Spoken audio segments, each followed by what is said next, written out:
എൻ്റെ പേര് കുര്യൻ ഫിലിപ്പ്. ഞാൻ കഴിഞ്ഞ ഞായറാഴ്ച ഓഗസ്റ്റ് മാസം 30 ഞായറാഴ്ച സാമൂഹ്യ മാധ്യമങ്ങളിൽ ഒരു വീഡിയോ പോസ്റ്റ് ചെയ്തിരുന്നു. ഞാൻ അവധിക്ക് കോട്ടയത്തെത്തിയപ്പോൾ കോട്ടയത്തുള്ള എൻ്റെ ദീർഘകാല സ്നേഹിതനും IPCയുടെ ഒരു സീനിയർ അൽമായനുമായ ബ്രദർ ജോയ് താനുവേലിയുമായി നടത്തിയ ഒരു അഭിമുഖ സംഭാഷണമാണ് ഞാൻ സാമൂഹിക മാധ്യമങ്ങളിൽ അന്ന് പോസ്റ്റ് ചെയ്തത്. അതിന് ചില ദിവസങ്ങൾക്ക് മുമ്പ് അതിൻ്റെ ഒരു ട്രെയിലറും മറ്റ് ചില പോസ്റ്റുകളുമൊക്കെ ഞാൻ പോസ്റ്റ് ചെയ്തിരുന്നു. അനേകരത് കാണുകയും എന്നെ വിളിക്കുകയും അനുകൂലമായിട്ടും പ്രതികൂലമായിട്ടും വിമർശനാത്മകമായും പ്രോത്സാഹനജനകമായിട്ടുമൊക്കെ പലരും എന്നെ വിളിക്കുകയും സംസാരിക്കുകയൊക്കെ ചെയ്തു. പ്രതികരിച്ച എല്ലാവരോടുള്ള നന്ദി ഞാൻ ഈ സമയത്തെ രേഖപ്പെടുത്തുന്നു. അതിൻ്റെ അകത്തെ ഒന്ന് രണ്ട് കാര്യങ്ങൾ പറയുന്നതിന് വേണ്ടി മാത്രമാണ് ഈ വീഡിയോ ഇപ്പോൾ ഞാൻ ചെയ്യുന്നത്.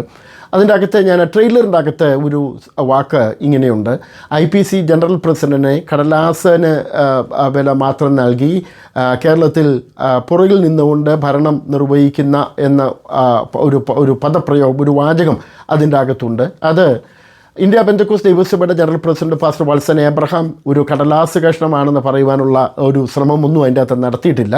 അത് അങ്ങനെ വ്യാഖ്യാനിക്കപ്പെട്ടതിൽ എനിക്ക് അതിയായ ദുഃഖവും ഖേദവുമുണ്ട്. ഞാൻ അതിൽ പിൻവലിച്ച ഞാൻ ക്ഷമ പറയുന്നു. അദ്ദേഹത്തെ സ്നേഹിക്കുകയും ബഹുമാനിക്കുകയും ഇന്ത്യ പെന്തക്കോസ്ത് ദൈവസഭയുടെ കരുത്തനായ ഒരു പ്രസിഡൻ്റാണെന്ന് തന്നെ ഞാൻ വിശ്വസിക്കുകയും ചെയ്യുന്ന ആൾ തന്നെയാണ്. അദ്ദേഹത്തെ തുടർന്നും ദൈവം അനുഗ്രഹിക്കട്ടെ എന്ന് പ്രാർത്ഥിക്കുന്നു. എന്നാൽ അത് എൻ്റെ വാചകം തന്നെയാണ്. എന്നാൽ അത് നിർഭാഗ്യവശാൽ അങ്ങനെ വന്നു പോയതാണ്. അത് മനഃപൂർവ്വമായി ചെയ്ത ഒരു സെൻറ്റൻസ് അല്ല എന്ന് ഈ സമയം അറിയിക്കുന്നു. അതുമൂലം പ്രയാസമുണ്ടായിരിക്കുന്ന ദൈവദാസന്മാരോട്, വിശ്വാസികളോട്, IPC വിശ്വാസികളോട് ഞാൻ ക്ഷമ വീണ്ടും ചോദിക്കുന്നു. അതിൻ്റെ ഫുൾ വീഡിയോ ഞായറാഴ്ച പോസ്റ്റ് ചെയ്യുമ്പോൾ അതിനു മുമ്പ് തന്നെ അമേരിക്കയിലുള്ള മുതിർന്ന ദൈവദാസന്മാരും മാധ്യമപ്രവർത്തകരും എന്നെ വിളിച്ച് പറഞ്ഞതുകൊണ്ട് ആ വാക്ക് ഞാൻ അവിടെ നിന്ന് പിൻവലിച്ച് മാറ്റിയിട്ടാണ് ഫുൾ വീഡിയോ ഞാൻ പൊതുജന സമക്ഷം അവതരിപ്പിച്ചത് എന്നുകൂടെ ഞാൻ ഈ സമയത്ത് അറിയിക്കുന്നു. ഞാൻ പറഞ്ഞത് അത് മനഃപൂർവ്വമല്ലാതെ സംഭവിച്ചതാണ്. എനിക്ക് അങ്ങനെ ഒരു അഭിപ്രായമില്ല. അദ്ദേഹം കരുത്തനായിട്ട് ഒരു ദൈവദാസൻ തന്നെയാണ്. മറ്റ് ചില കമൻറ്റുകൾ എനിക്ക് ലഭിച്ചത്, ഒന്ന്, ഈ വീഡിയോയുടെ പശ്ചാത്തലത്തിൽ വളരെ അസഹനീയമായ ബാക്ക്ഗ്രൗണ്ട് നോയ്സ് ഉണ്ടായി എന്ന് പറയുന്നുണ്ട്. സത്യമാണ്. വലിയ ഭവനത്തിലുള്ള ഒരു തത്തയുടെ ഒച്ചയാണ് അവിടെ കേൾക്കുന്നത്. അത് ഇല്ലായ്മ ചെയ്യുവാനായിട്ടുള്ള ശ്രമം നമ്മൾ നടത്തിയെങ്കിലും അത് വിജയിച്ചില്ല. പുറത്ത് അതിശക്തമായ മഴയായതുകൊണ്ട് വെളിയിൽ വെച്ച് ഇത് ഷൂട്ട് ചെയ്യാനായിട്ട് സാധിച്ചില്ല.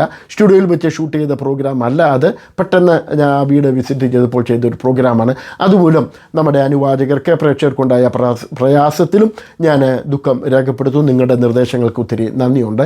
മറ്റു ചിലർ ചോദിച്ചു, കോഫി വിത്ത് KP എന്ന് ഉദ്ദേശിക്കുന്നത് KP Kurian, pastor KP Kurian ആണോ എന്നൊക്കെ ചോദിച്ചു. അങ്ങനെയല്ല. കോഫി വിത്ത് KP എന്നുള്ളത് ചില നാളുകളായിട്ട് ഞാൻ ഉപയോഗിക്കുന്ന എൻ്റെ ഇൻ്റർവ്യൂ നടത്തുമ്പോൾ ഉപയോഗിക്കുന്ന ഒരു ടൈറ്റിലാണ്. കോഫി വിത്ത് കുര്യൻ ഫിലിപ്പ് എന്നാണത് മീൻ ചെയ്യുന്നത്. അനേകരെ ഞാൻ ഇൻ്റർവ്യൂ ചെയ്തിട്ടുണ്ട്. അവരെ ഞാൻ പൊതുജന സമക്ഷം കൊണ്ടുവന്നിട്ടുണ്ട്. അതിനുവേണ്ടി ഉപയോഗിക്കുന്നതാണ്. തെറ്റിദ്ധാരണ ഉണ്ടായതിൽ ക്ഷമിക്കണമെന്ന് ഓർപ്പിക്കുന്നു. ഇന്ത്യ പെന്തക്കോസ്ത് ദൈവസഭയുടെ വളർച്ച അനുഗ്രഹമാണ് നമ്മുടെ ആഗ്രഹം. ഞാനും IPCയിലെ ഒരു വിശ്വാസിയും ആണ്.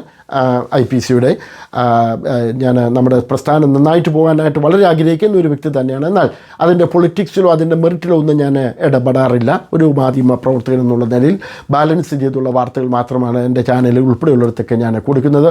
ഇന്ത്യ പെന്തക്കോസ്ത് ദൈവസഭയുടെ ഇപ്പോഴത്തെ നമ്മുടെ general president pastor T. Valsan Abraham അവരുടെ ദൈവം സൗഖ്യമാകട്ടെ, അദ്ദേഹത്തിന് ആയുസ്സും ആരോഗ്യം എല്ലാം കൊടുത്ത് നമ്മുടെ പ്രസ്ഥാനത്തെ മുമ്പോട്ട് നയിപ്പാൻ ദൈവം അദ്ദേഹത്തെ സജ്ജീകരിക്കട്ടെ, സഹായിക്കട്ടെ എന്ന് പ്രാർത്ഥിക്കുന്നതോടൊപ്പം നമ്മുടെ പ്രസ്ഥാനവും വളരെ സജീവമായിട്ട് മുന്നോട്ട് പോകുവാൻ, പ്രശ്നങ്ങളെല്ലാം അവസാനിപ്പിച്ച് മുന്നോട്ട് പോകാൻ സാധിക്കുന്നെങ്കിൽ എന്നാഗ്രഹിക്കുന്നു. ഈ അഭിമുഖം നടത്തിയപ്പോൾ തന്നെ അങ്ങനെയുള്ളൊരു സൂചന ബ്രദർ ജോയ് താനുവേലി ജോയിച്ചാണെന്ന് ലഭിച്ചപ്പോൾ ഒന്നിച്ചിരുന്ന് ചർച്ച ചെയ്ത് പ്രശ്നം പരിഹരിക്കുന്നു, കേസിന് പകരം കേസ് എന്നത് മാറ്റി ഒന്നിച്ചിരുന്ന് ചർച്ച ചെയ്യുന്നു എന്നുള്ള ഒരു വാർത്ത അദ്ദേഹത്തിൽ നിന്ന് കേട്ടപ്പോൾ വളരെ സന്തോഷവും പ്രതീക്ഷയും പ്രത്യാശയൊക്കെ നമുക്കുണ്ടായി. അതിൻ്റെ ഒരു ആവേശത്തിലാണ് ആ വീഡിയോ നമ്മളവിടെ ചെയ്തത്. അപ്രകാരം നടന്നിരുന്നുവെങ്കിൽ എന്ന് ഞാൻ ഇപ്പോഴും ആഗ്രഹിക്കുന്നു. ഏതായാലും ഇതുമൂലം ആർക്കെങ്കിലും ബുദ്ധിമുട്ടുണ്ടായിട്ടെങ്കിൽ ഞാൻ വീണ്ടും ഒരു പ്രാവശ്യം കൂടെ ക്ഷമ ചോദിക്കുകയും അത് ഞാൻ പിൻവലിക്കുകയും ചെയ്യുന്നു. ദൈവം നമ്മളെ അനുഗ്രഹിക്കട്ടെ. Pastor doctor T. Valsan Abraham അവരുടെ ദൈവം അനുഗ്രഹിക്കട്ടെ. നമ്മുടെ പ്രസ്ഥാനത്തെ ദൈവം അനുഗ്രഹിക്കട്ടെ. മുന്നോട്ട് ശക്തമായി പോകുവാൻ എല്ലാവിധമായിരിക്കുന്ന അനുഗ്രഹങ്ങളും ഉണ്ടാകട്ടെ എന്ന പ്രാർത്ഥനയോടെ ഞാൻ എൻ്റെ വാക്കുകളൂടെ അവസാനിപ്പിക്കുന്നു. ദൈവം നമ്മളെ സഹായിക്കട്ടെ.